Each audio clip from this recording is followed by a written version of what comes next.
तो गाइस, आखिरकार मैं दोबारा से एक और नई वीडियो में आपके लिए द यंग मिन जर्नी के पार्ट 2 का वीडियो लेके आया हूँ। तो हमें एपिसोड के स्टार्टिंग में दिखाया जाता है कि एक काली बिल्ली एक सुनसान बच्चे के पास पहुँचती है जिसके गले में एक हार लटका होता है। और यहाँ पर हमें पता चलता है कि वो बच्चा और कोई नहीं बल्कि हमारे जियान का भाई होता है। और फिर उसके बाद वो बिल्ली उस हार को खाने की कोशिश करने लगती है, लेकिन तभी वहाँ पर कोई आ जाता है और इसीलिए वो बिल्ली वहाँ से चली जाती है। और हमें पता चलता है कि वो शख्स और कोई नहीं बल्कि पुजारी और वही तलवारबाज होते हैं जिन्हें हमने पहले एपिसोड पर देखा था। पुजारी यानी कि साधु अभी भी कह रहा होता है कि ऐसे अचानक छड़ी के हिलना, मुझे लगता है उस वक्त बहुत ही ज्यादा बुरी और भयानक टाइप की एक दानव वहाँ पर आई थी, नहीं तो मेरी छड़ी ऐसे अचानक आवाज नहीं करती। जिसके बाद हमें जियान को दिखाया जाता है जो कि अपने भाई को ढूंढ रहा होता है। जिसके बाद हमें दोबारा से साधु को दिखाया जाता है। वो दोनों बात करते हुए आगे बढ़ ही रहे होते हैं कि तभी अचानक से साधु को कुछ दिखाई पड़ता है। जिसके बाद साधु उसकी तरफ दौड़ते हुए जाता है तो वो देखता है कि वहाँ पर एक बच्चा बेहोश पड़ा हुआ है। और फिर जिसके बाद वहाँ पर साधु के पीछे पीछे वहाँ पर तलवारबाज भी आ जाता है। और वो दोनों काफी हैरान होते हैं क्योंकि इस बच्चे के ऊपर भी वही निशान होता है जो कि उस मास्टर जिन के बच्चे यानी कि जिन भगवान के ऊपर थे। और अब ये लोग समझ जाते हैं कि इसके अंदर बच्चे को खाने वाला शैतान घुसा हुआ है। अब ये देखकर तलवारबाज काफी डर जाता है और इसलिए वो डर के वहाँ से भागने लगता है कि तभी उसे साधु रोकता है और कहता है कि मुझे लगता है कि इस बच्चे के अंदर शैतान नहीं है। अगर इसके अंदर कोई शैतान होता तो मेरी ये छड़ी तुरंत आवाज करने लगती। और जब यह बात तलवारबाज सुनता है तो उसे एक आइडिया आता है और फिर वो कहता है कि हम इस बच्चे को पूरी सभा के सामने कल पेश करेंगे और फिर सबके सामने हम इस बच्चे को शैतान बताकर इसे मार कर सरकार से बहुत सारा इनाम लेंगे। जिसके बाद वो वहाँ से जाने लगता है कि तभी बिल्ली उस पर झपट पड़ती है। और फिर जिसके बाद हमें यासेन और जियान को दिखाया जाता है जो कि काफी ज्यादा परेशान होते हैं।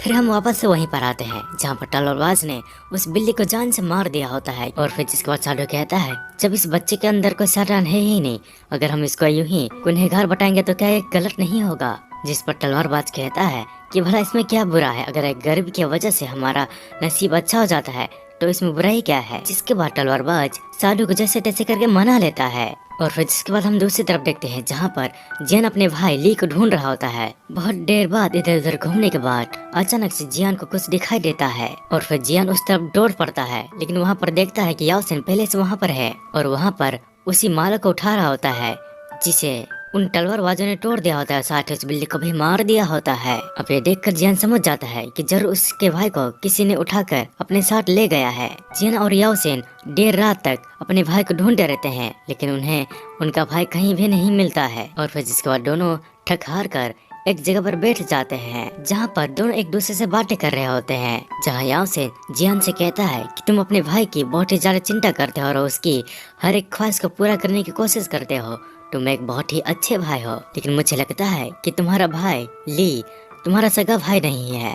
जिस पर जियान कहता है कि हाँ तुमने बिल्कुल सही कहा, वो मेरा भाई नहीं है, वो एक मेरे दोस्त का भाई है जो अब कहाँ है मुझे नहीं पता है, लेकिन मैं उसे ढूंढ रहा हूँ। जिस पर याओसेन जियान से पूछता है क्या तुम्हारा दोस्त एक लड़की है, जिस पर जियान हाँ कह देता है। और फिर जिसके बाद जियान भी याओसेन से ये सवाल कर ही लेता है क्या ये झुमका भी एक लड़की का है, क्योंकि तुम जब इस बिल्ली को उठा रहे थे तब ये तुम्हारे जेब से गिर गया था। जिस पर याओसेन कहता है कि हाँ ये एक लड़की का है, लेकिन मैं नहीं जानता कि आखिर ये किसका है और इसीलिए मैं भी उसे ढूंढ रहा हूँ। वो दोनों एक दूसरे से कुछ बातें करने के बाद जियान एक बार फिर से अपने भाई को ढूंढने के लिए चल पड़ता है। अब जियान जा ही रहा होता है कि तभी याओसेन उसे आवाज देता है और उसकी तरफ वही हार फेंकता है जो कि उसे बिल्ली के मुंह से मिली होती है। अब जियान याओसाओ से पूछता है कि आखिर तुम्हें कहाँ से मिला और ये किसका है। जिस पर याओसाओ कहता है कि मुझे पक्का यकीन तो नहीं है, लेकिन मुझे लगता है कि मैं उस शख्स को बहुत अच्छे से जानता हूँ जिसकी ये चीज है। और फिर जिसके बाद याओसाओ जियान को लेकर एक जगह पर जाता है। वहाँ पर बहुत ही ज्यादा पहरा होता है और इसीलिए वो पहले अपने बिल्ली को भेजते हैं क्योंकि बिल्ली ज्यादा घायल नहीं हुई होती है, इसलिए वो आगे जाकर सब कुछ देख रही होती है। और फिर जिसके बाद वहाँ पर जियान और याओसेन भी चले जाते हैं। अब जियान वहाँ पर जैसे ही दीवार ना कर जाता है तो वो नीचे धड़ाम से गिर जाता है और फिर जब वो ऊपर देखता है तो उसे अचानक अपने आगे एक पुतला दिखाई देता है जिसे देखकर वो काफी ज्यादा डर जाता है, लेकिन याओसेन उसका मुंह बंद करके उसे चुप कराता है। और फिर जिसके बाद दोनों वहाँ पर छानबीन करने लगते हैं। याओसेन और जियान दोनों छत पर चढ़ जाते हैं। अब उस घर के ऊपर जहाँ पर याओसेन और जियान छत के ऊपर होते हैं उसके नीचे वो साधु और तलवारबाज बैठकर खूब ज्यादा शराब पी रहे होते हैं। और इस बार उनके साथ एक और नया शख्स होता है और वो शख्स साधु से कहता है, क्या तुम शराब नहीं पियोगे? साधु शराब पीकर पहले से बहुत ज्यादा टल्ली हो चुका होता है, लेकिन उसके बाद भी साधु कहता है कि साधु कभी भी शराब नहीं पीते हैं। और फिर जिसके बाद होटल और आवाज कहता है कि ये क्या पिएगा, चलो हम दोनों ही पीते हैं। नीचे जो भी बातें हो रही होती है उसे याओसेन और जो जियान है ऊपर छत से सुन रहे होते हैं। और फिर जिसके बाद जियान फैसला करता है कि याओसेन यहीं पर रुक कर नजर रखेगा और मैं पीछे से जाके अपने भाई को ढूंढूंगा, और अगर मैं कोई आवाज कर देता हूँ तो तुम इस टाइल को फेंक कर उनका ध्यान भटका देना। और फिर जिसके बाद जियान चोरी छुप के अंदर घुसने लगता है।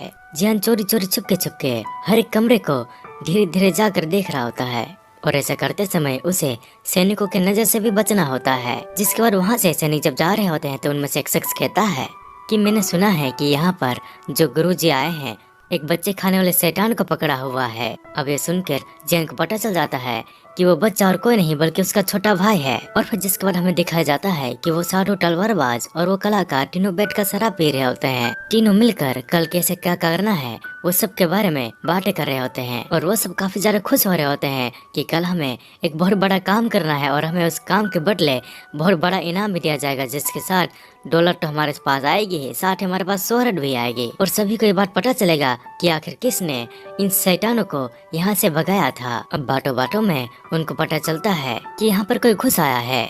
जिसके बाद साधु और भी ज्यादा परेशान हो जाता है और वो पूछता है कि अगर हमने उस शख्स को नहीं पकड़ा तो हमारे लिए मुसीबत हो सकती है। ऐसा हो सकता है कि उस बच्चे का भाई उस बच्चे को बचाने के लिए यहाँ पर आ गया हो। इधर याओसेन भी काफी ज्यादा परेशान हो रहा होता है कि आखिर जियान ने इतनी लापरवाही कैसे कर दी। और फिर जिसके बाद हमें दोबारा से दिखाया जाता है कि वो तलवारबाज कहता है, क्या तुम्हें इस बात की कोई फिक्र नहीं है कि उस बच्चे को यहाँ से ले जाएगा? जिस पर वो शख्स कहता है कि चिंता करने की कोई जरूरत नहीं है क्योंकि मैंने उस बच्चे को यहाँ पर नहीं रखा है। अब ये बात सुनकर याओसेन को काफी बड़ा झटका लगता है, और फिर जिसके बाद वो जियान के पास जाने लगता है। और फिर जिसके बाद हमें दोबारा से दिखाया जाता है जियान को, जो कि इस वक्त जंगल में भाग रहा होता है, और उसके सामने तभी उसका भाई ली दिखता है जो कि एक पेड़ के ऊपर डाली में बैठा होता है। जिसके बाद जियान भी उसके पास जाता है, तो अपने भाई के पास जाकर कहता है कि ली तुम ठीक तो हो, चलो मेरे साथ चलो, मैं आ गया हूँ अब। जिस पर ली जवाब देता है कि मुझे तुम्हारे साथ नहीं आना, मुझे अपनी बहन के पास जाना है और इसीलिए मैं उसी के पास जा रहा हूँ। जिसके बाद ली नीचे कूद जाता है, और जिसके बाद वो जो डाली जिस पर जियान खड़ा होता है वो भी टूट जाता है। जियान नीचे गिरने लगता है, जिसके बाद वो सपनों से उठ जाता है और हमें दिखा जाता है कि दो सिपाही पकड़ के उसे नदी की तरफ ले जा रहे होते हैं। और तभी जियान नींद में ही अपने हाथ पांव चलाने लगता है, जिसके कारण वो सैनिक भी नीचे गिर जाते हैं। और फिर जिसके बाद जियान एक बार फिर से बेहोश हो जाता है। वो दोनों सैनिक कहते हैं कि हमें इसे जल्दी से पानी में फेंक देना चाहिए, नहीं तो ये दोबारा से होश में आ जाएगा। जिसके बाद वो दोनों सैनिक जिन को उस बोरी में डालकर उसे पानी के अंदर फेंक देते हैं। और जब जियान पानी में डूब रहा होता है तो अपने आगे वो ली को और साथ ही एक लड़की को भी देखता है। ये लड़की वही दोस्ती है जो जियान ने याओसेन को बताई थी, और वो जियान को अपने पास बुला रही होती है और वो कहती है कि तुमने मुझसे वादा किया था कि तुम मेरे भाई को सही सलामत मेरे भाई को जियान जाओ तक पहुंचा दोगे। और फिर जिसके बाद जियान का दम घुटने लगता है और इसीलिए जियान अपने हाथ पर तेजी से चलाने लगता है। जिसके बाद वो अचानक से बोरी को फाड़कर ऊपर आने लगता है कि तभी उसे अपने भाई की आवाज नीचे से आती है। जिसके बाद वो दोबारा से नीचे जाने की कोशिश करता है, लेकिन तभी उसे याओसेन बाहर खींच के ले जाता है। पानी से बाहर आने के बाद जियान याओसा से पूछता है क्या तुम्हें मेरा भाई मिला, जिस पर याओसा उसे मना कर देता है। जिसके बाद जियान को बहुत ज्यादा गुस्सा आता है, वो दोबारा से ढूंढने जाने लगता है अपने भाई को। तो याओसा उसे रोक देता है और कहता है कि तुम्हारा भाई वहाँ पर नहीं है, मुझे भी नहीं पता इस वक्त कि वो कहाँ पर है, लेकिन कल सभी के सामने तुम्हारे भाई को उपस्थित किया जाएगा। अब ये बातें सुनकर जियान थोड़ा शांत होता है और कहता है कि मैं किसी भी काम का नहीं, मैं एक नंबर का बेवकूफ इंसान हूँ। जिसका याओसाओ जियान को कहता है कि तुम चिंता मत करो, हम तुम्हारे भाई को बचाने का कोई ना कोई तरीका जरूर ढूंढ लेंगे। और फिर जिसका हमें दूसरा दिन दिखाया जाता है जहाँ पर जियान का भाई को एक खंबे पे बांधा हुआ होता है। इतने सारे लोगों के सामने वो तलवारबाज बहुत बड़ी बड़ी बातें कर रहा होता है कि जिस शैतान के कारण यहाँ के लोगों को इतना कष्ट सहना पड़ा था, अब उनसे मैं छुटकारा दिलाने वाला हूँ और मेरा एक कर्तव्य बनता है कि मैं आपको और यहाँ के पूरे समाज को इस शैतान को मारकर यहाँ के लोगों को इंसाफ दिला सकूं और साथ ही पूरे चांगान पर शांति कायम कर सकूं। तलवारबाज की ऐसी बातों को सुनकर वहाँ पर जितने भी लोग होते हैं उस उसके जय जयकार करने लगते हैं। जिसके बाद तलवारबाज उस बच्चे की तरफ बढ़ने लगता है जो कि ली का भाई होता है।